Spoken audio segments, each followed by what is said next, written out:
Assalamualaikum warahmatullahi wabarakatuh. Perkenalkan, nama saya Widya Ainun Lestari dari jurusan Teknik Informatika dan Komputer Universitas Negeri Makassar.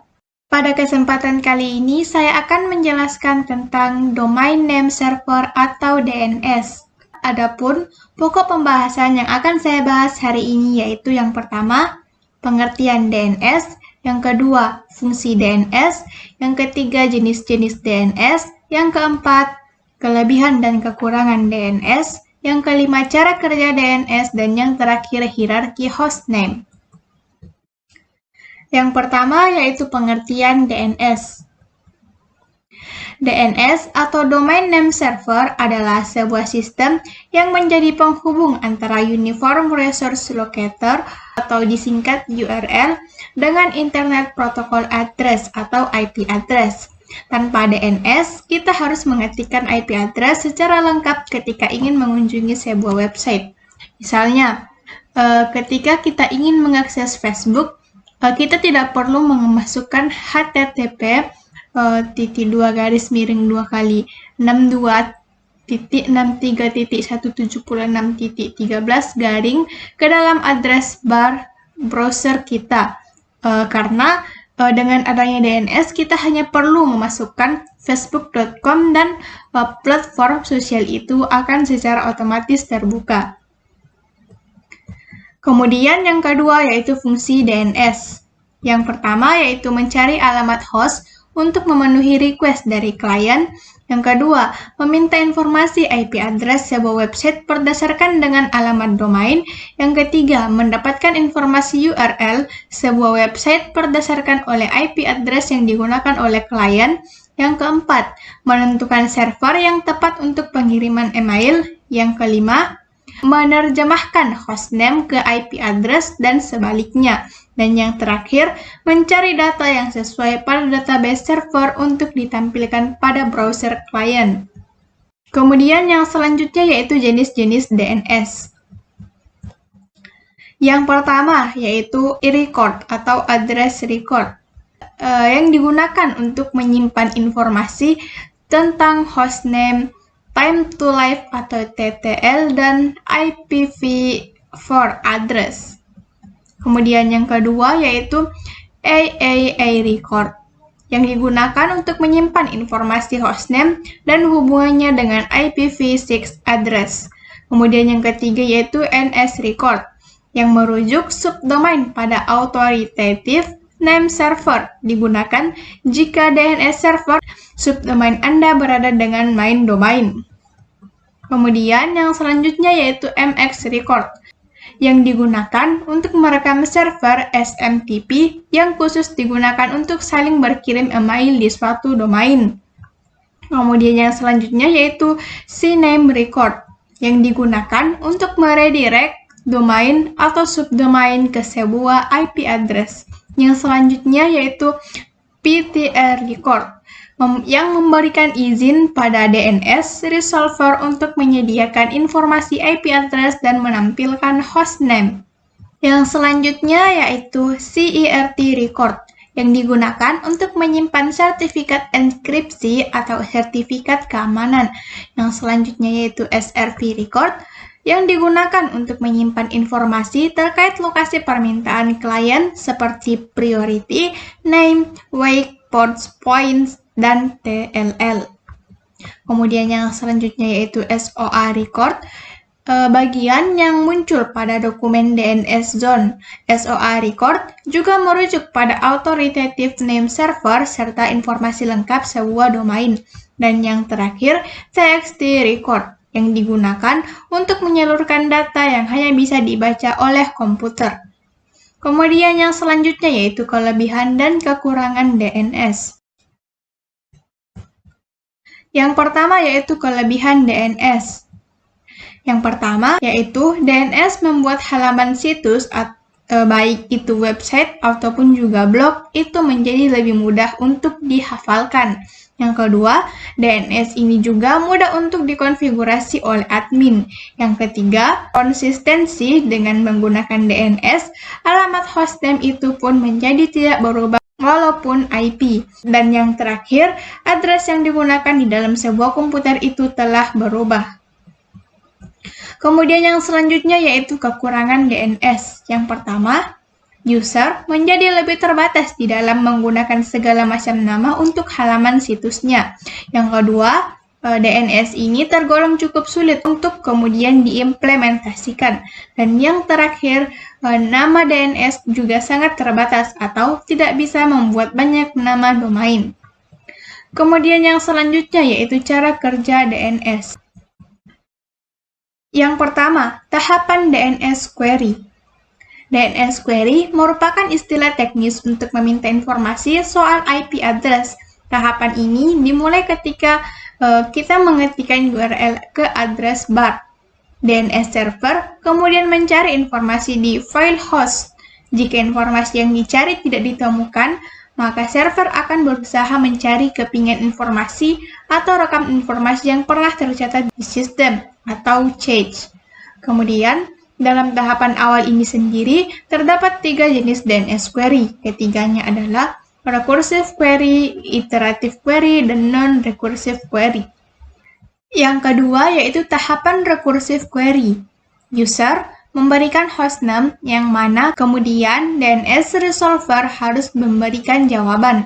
Ada 2 kemungkinan jawaban yang akan diberikan. Yang pertama, DNS akan menyediakan informasi relevan setelah mencari di root server ataupun authoritative name server. Kedua, browser akan menampilkan pesan error ketika informasi tidak bisa ditemukan. Kemudian, yang ketiga yaitu tahapan iterative query. Pada tahap ini, user memasukkan hostname. DNS resolver akan mencari cache yang relevan di memori. Jika tidak berhasil, DNS resolver akan mencari informasi di root server dan authoritative name server yang paling dekat dan relevan dengan DNS zone. Yang keempat, non-recursive query. Pada tahapan ini, digunakan untuk mencari informasi yang tercepat. Tipe ini tidak memerlukan pencarian di root server atau authoritative name server, karena data yang dicari tersimpan dalam cache.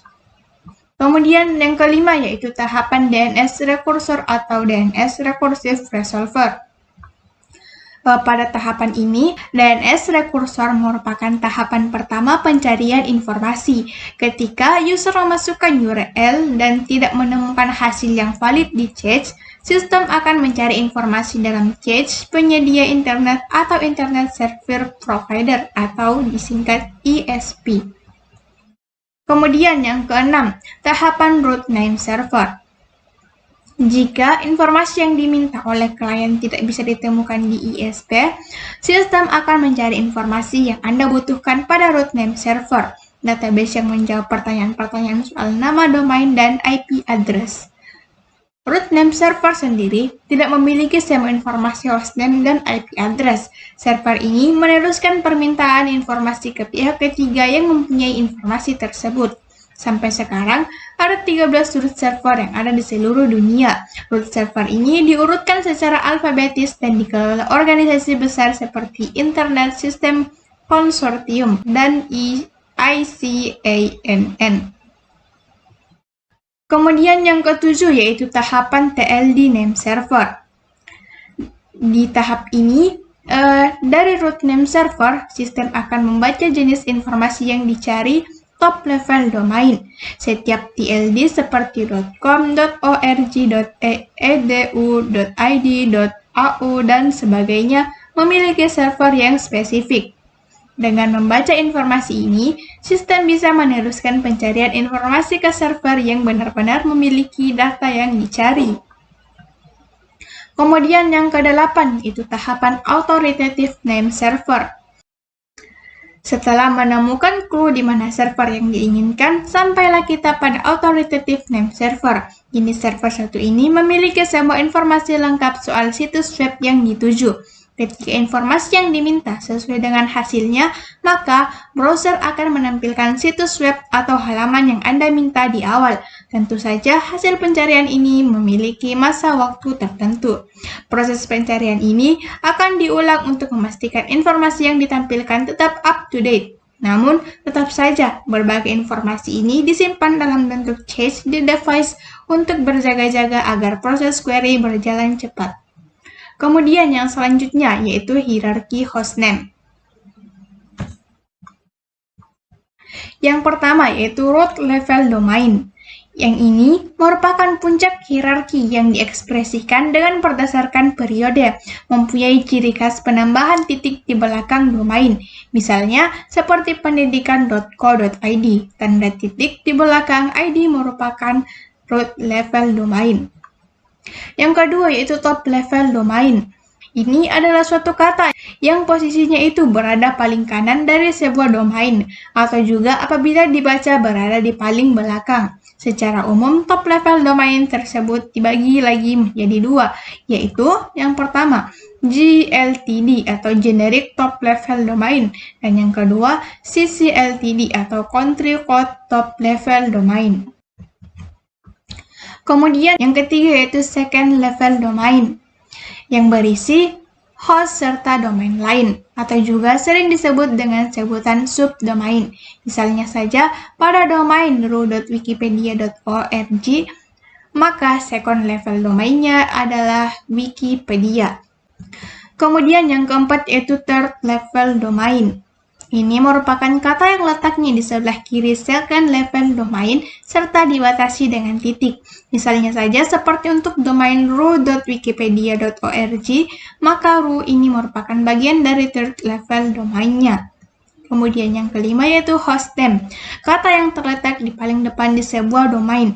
Misal untuk www.pendidikan.co.id, maka www ini merupakan nama hostnya. Untuk selanjutnya, akan saya berikan sebuah contoh, yaitu cara membuat DNS server dan web server di aplikasi Cisco Packet Tracer, dan akan saya lanjutkan di aplikasinya. Baiklah, saya akan menjelaskan tentang cara membuat DNS server dan web server di aplikasi Cisco Packet Tracer.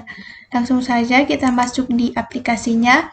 Nah, di sini kita siapkan terlebih dahulu satu server dan juga kita menggunakan satu switch karena kita akan menghubungkan lebih dari satu komputer. Di sini saya akan menggunakan 3 buah PC.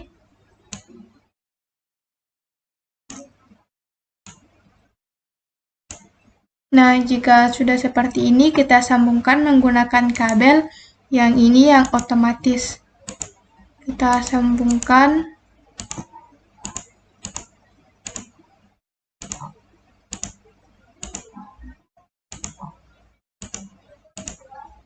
Nah, jika sudah tersambung semua seperti ini, maka langkah selanjutnya itu kita akan mengisi IP address-nya. Kita klik yang di bagian server, kemudian kita pilih config dan pilih yang ini, fast Ethernet 0. Kita klik, lalu kita isi IP address-nya dengan 192.168.10.1. Kita isi juga subnet mask-nya. Kemudian kita isi juga IP address di komputer yang pertama, kita klik, kemudian kita pilih desktop, pilih IP configuration, lalu kita isi, dan juga kita isi DNS servernya dengan IP address yang kita isikan tadi di server.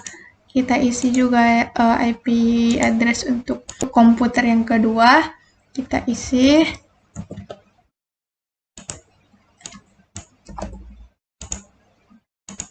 Kita isi juga di komputer yang ketiga.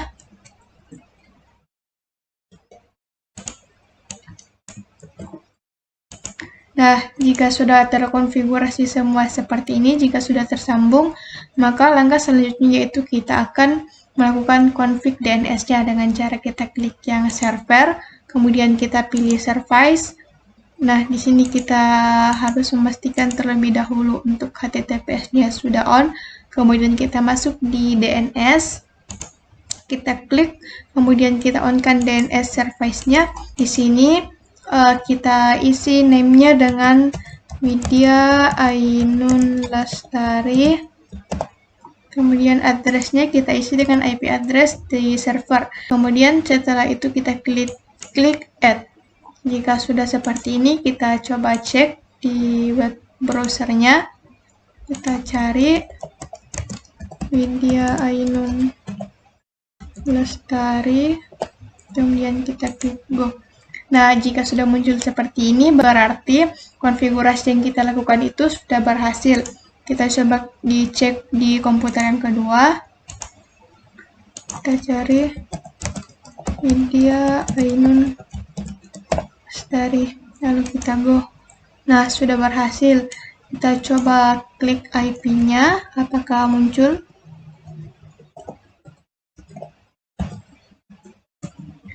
Lalu kita klik go. Nah, muncul juga ternyata. Jadi, jika kita ketik IP-nya ataupun namanya, itu akan muncul. Tetapi, jikalau di sini, di bagian DNS servernya kita tidak isi, misalnya kita isi dengan 0, maka dia tidak akan muncul ketika kita cari di sini. Misalnya saya cari. Nah, tidak muncul apa-apa karena DNS servernya tidak kita isi. Nah, berarti kita harus mengisi DNS servernya. Sini kita isi, lalu kita coba cek di web browsernya, kita cari Widya Ainun Lestari, kita go. Nah, sudah ada, berarti harus kita isi di bagian DNS servernya, itu harus kita isi. Demikianlah apa yang dapat saya sampaikan. Semoga apa yang saya sampaikan ini bisa bermanfaat untuk teman-teman sekalian. Terima kasih karena telah menonton video saya hingga akhir. Dan juga saya mengucapkan terima kasih kepada Bapak Dr. Engineering Insinyur Jumadi M. Parengreng MKOM, selaku dosen dari mata kuliah Jaringan Komputer. Sekian dan terima kasih. Wassalamualaikum warahmatullahi wabarakatuh.